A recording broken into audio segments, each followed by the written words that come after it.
Hello, welcome back. Ryan and Cars. I was thinking today about spare tires, modern cars, and spare tires. I remember growing up, my first car was a Renault Le Car in North America, and the car was so small, the engine in the car was so small that actually the spare tire, a full spare for the car, tiny tires, a full spare fit in the engine compartment. It wasn't kept in the back in the little hatch or anything like that. You lifted up the hood to the motor, and up in the right hand, up in the left hand corner was the spare tire. I thought that was hilarious. That car was actually kind of weird. It had a choke on the inside and everything,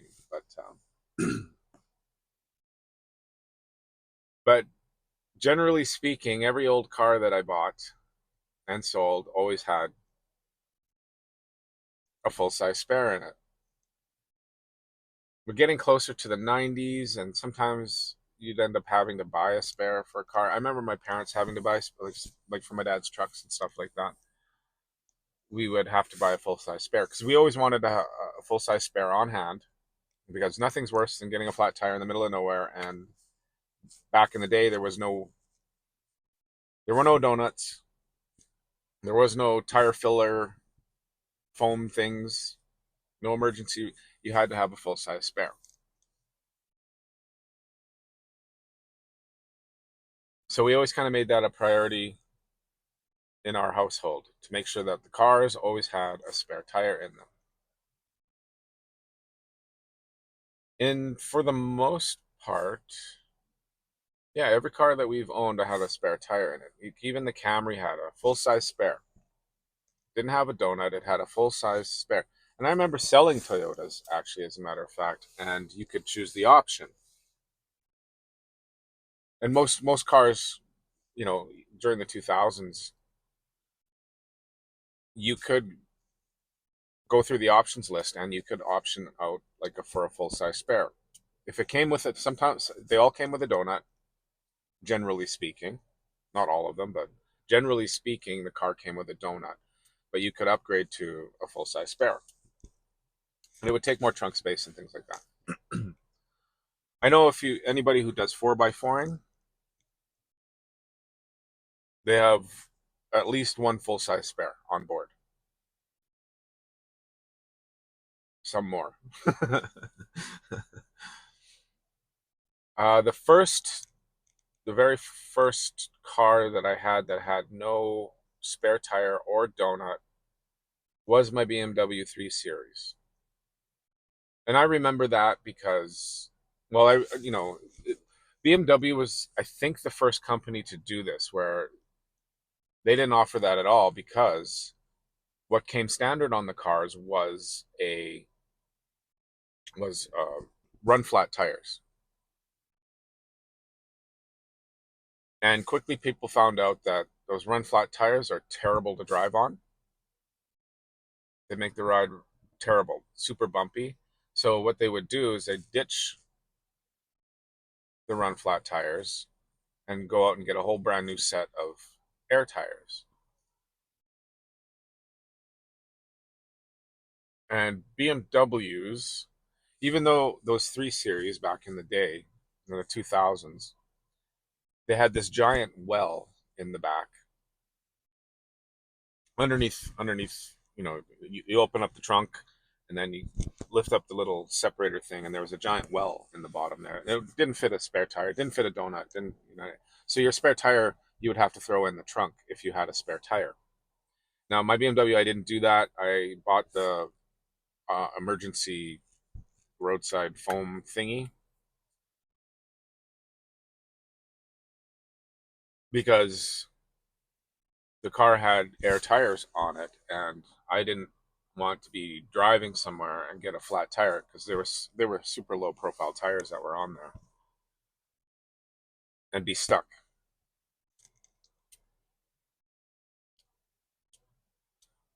So I slowly, well, the Jag had a full size spare too. Yeah, like all of our cars has full size spare tires. I know now that they sell cars without a donut. They actually just sell it with that emergency roadside filler kit. And it's usually in two pieces, a compressor and a canister, and you got to screw them together, and then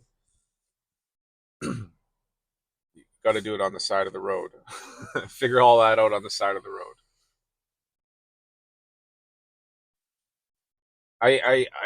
That's something that I really don't like. I'm really having a problem with modern cars because of, simple things like this where they're charging a lot of money for these cars and they're not providing simple things like that. They say emergency roadside assistance, but it's not a dedicated emergency roadside service to that one specific company where they're available to go out. They just get tiered on whichever local available tow truck or emergency roadside service um, is available. So what'll happen is something happens to your car, you get a flat, let's say, and so you call your emergency roadside assistance number that's provided to you by the vehicle, and it's the same service that every Joe Blow calls. And the only thing is that the car manufacturers who provide their customers with this number get tiered before Joe Blow, who calls them out of the blue.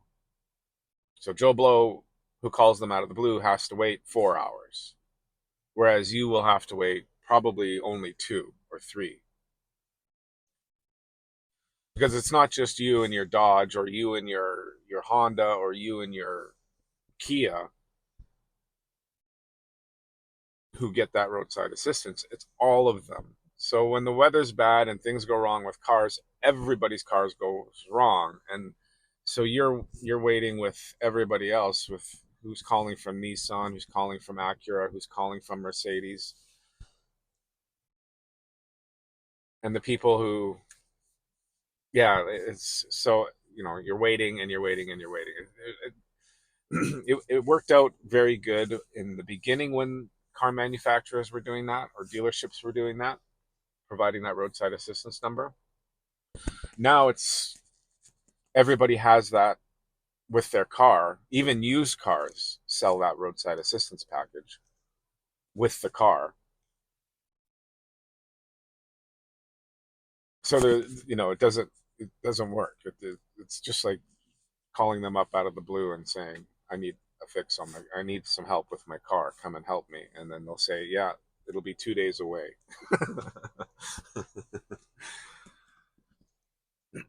So when I bought this Hornet,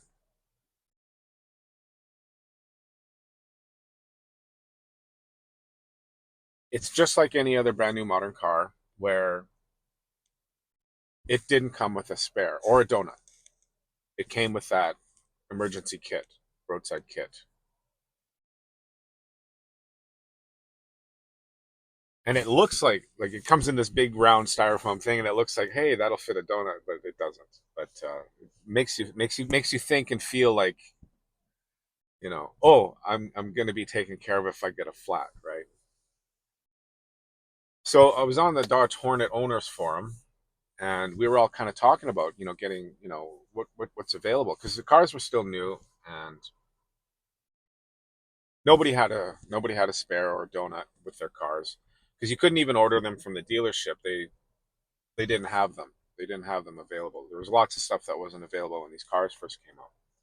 So somebody found an aftermarket donut for the Hornet, and the price on it in Canadian worked out to be like $675.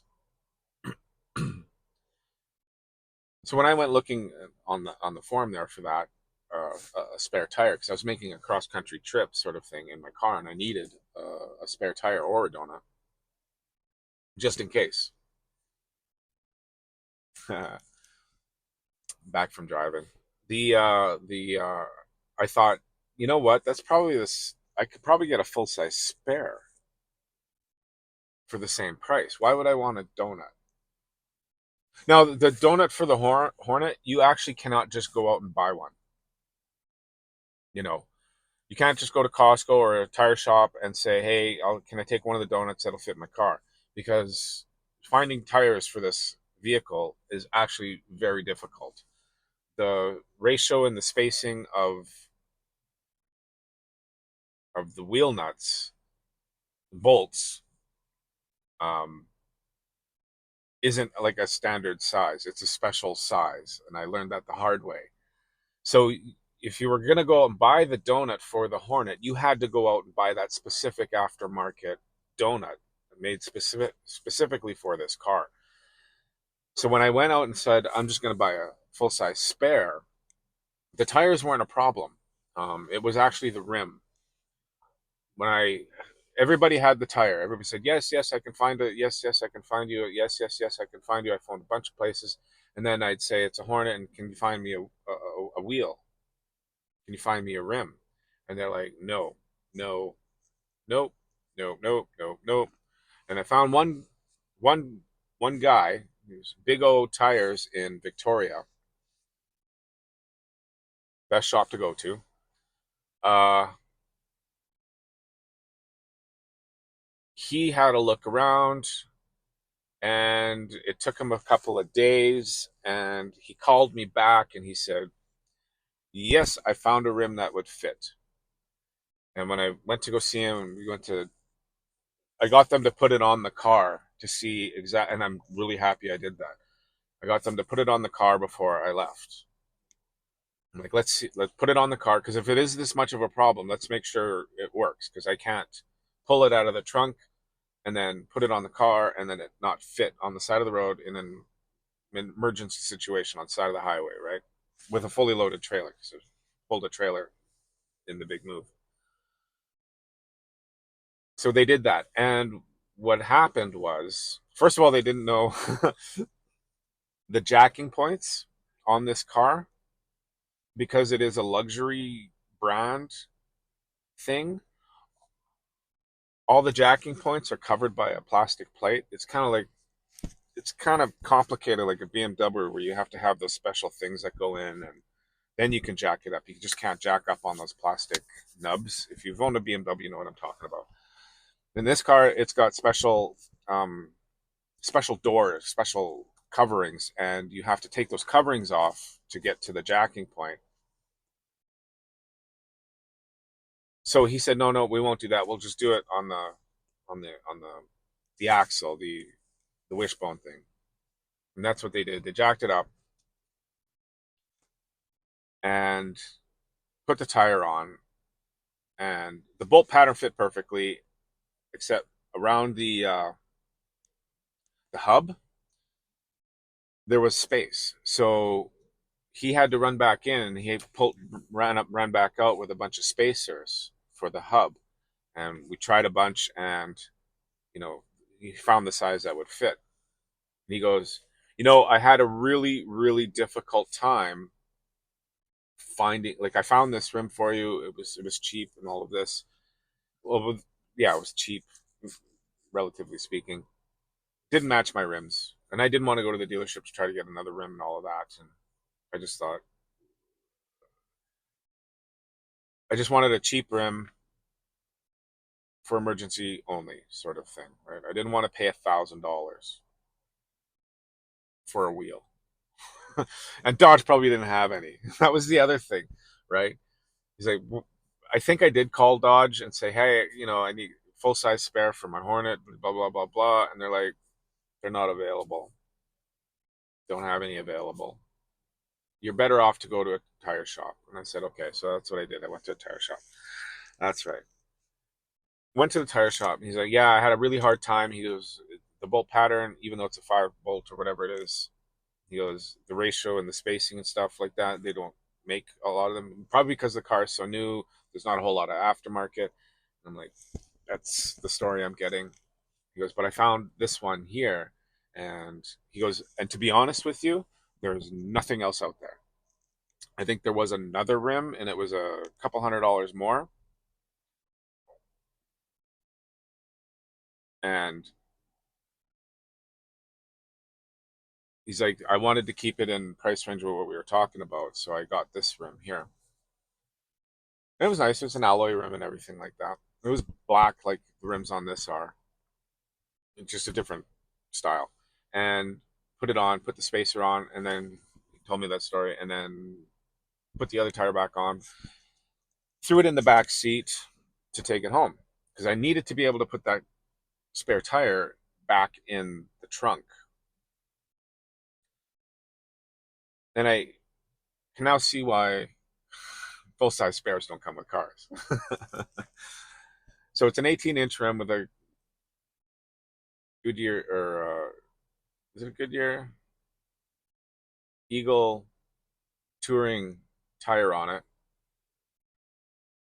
And I actually had, there's a little spacer behind the seats, a little like a styrofoam beam that just sort of sits there behind the seats. I had to take that out, put the tire in, fit that thing back in. It was actually a production getting it in. And I went back to the forum to say, hey, look, if you're thinking about a full size spare for your Hornet, it's probably not a good idea. Even though the prices for the full size spare and the donut were the same, they were basically the same. I said, buy the donut. I recommended everybody to buy the donut for, ease of use, because trying to get, if I would have broke down and had to try to get that spare tire out, full size spare, it would have been a major production. Like, it's sitting back there now, and I have that, sense of safety, I guess, where I do have a full size spare just in case, and all the tools to change it, because that's the other thing. I had to go out and buy tools, had to buy the jack, and had to buy the, socket set, so that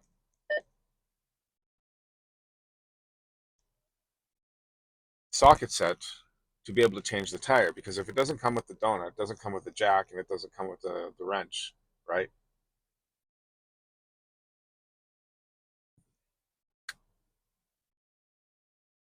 So if you get a flat tire in your modern car, you're kind of screwed, right? Unless you go out and you buy all that stuff, because just throwing that little kit in there, I can't even remember what the kit would cost on the thing, or how much whatever. It doesn't really matter. Probably $120 or something. But you can't just go out and buy a spare tire for your car. You got to go out and buy the jack, and you got to buy the thing, and there's nowhere to put it. That was the other thing, is that styrofoam thing that held the tire, or the tire, I don't know, saving kit. There was nowhere to put a jack in there. There was nowhere to put wrenches in there. Unless, but the thing was, is that at the time when I bought this car in 2023, even if I wanted to buy that from the dealership, it wasn't available to fit in those slots like it's supposed to. Now I'm pretty sure these Hornets, or whatever they are, have it all worked out, and all the pieces are there, and they all fit, you know, correctly, things like that. But yeah, what do you think about this? Because I think cars should come with not a tire repair kit or tire saving kit. I think cars should be coming with at least a donut still. And manufacturers aren't doing that. They're trying to give us less and charging us more money. That's my thoughts on that. That's my thoughts on that. Because, customer safety, I think, at the very least, they want us to have all these cameras and everything, and all these airbags and all of that, and have us pay for that. But when it comes to, a roadside emergency like a flat tire, there's no standard. Manufacturers aren't forced to put a spare tire in the car. Or, I know in Europe they're supposed to have triangles. Here in North America, no, you don't have to. Or flares, or whatever you want to call it. But, the emergency roadside triangle thing. Roadside safety doesn't seem to be a concern in North America. But they do want to track everything you do in the car and sell all that information. That's a talk for a different day. Anyway, spare tires and cars. What do you think? Leave it in the comments. Like, subscribe. See you in the next one.